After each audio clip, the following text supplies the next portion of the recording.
danger is used to signal more severe hazards, while warning indicates less severe hazards.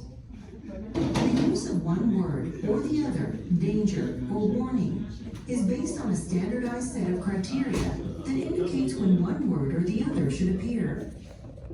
Only one signal word should appear on the label, and it must correspond to the most severe hazard of the substance. For example, let's consider a chemical that is both flammable and toxic. Imagine that a chemical is flammable, but it can only burn when stored in certain conditions. And if it comes into contact with an ignition source.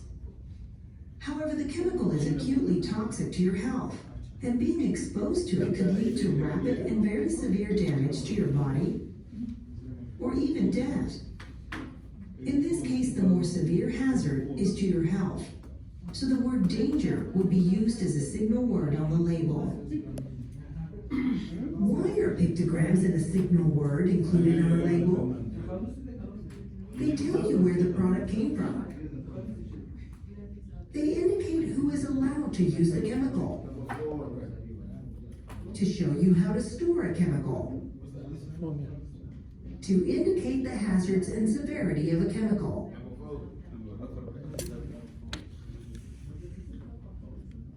The correct answer is number 4. A hazard statement is a clear and precise description of how a substance is dangerous and is included on a label. A hazard statement must be included to describe each hazard of the chemical. For example, if a chemical is both flammable and hazardous to your health, the fire hazard may be represented by a statement such as highly flammable liquid and vapor, while the toxicity hazard may be represented by a statement like may be fatal if swallowed and enters airways. In some cases, additional details may appear with the hazard statement to help explain the intent of the statement. A hazard statement must be included to identify each chemical ingredient, identify each pictogram that appears on a label, describe each hazard of the chemical, indicate the chemical name.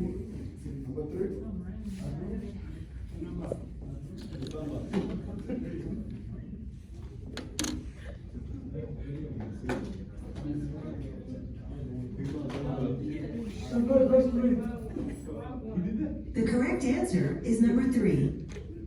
A label should include precautionary statements. Precautionary statements are phrases that cover the actions you must take to be safe when handling a chemical. Precautionary statements can be sorted into a few types.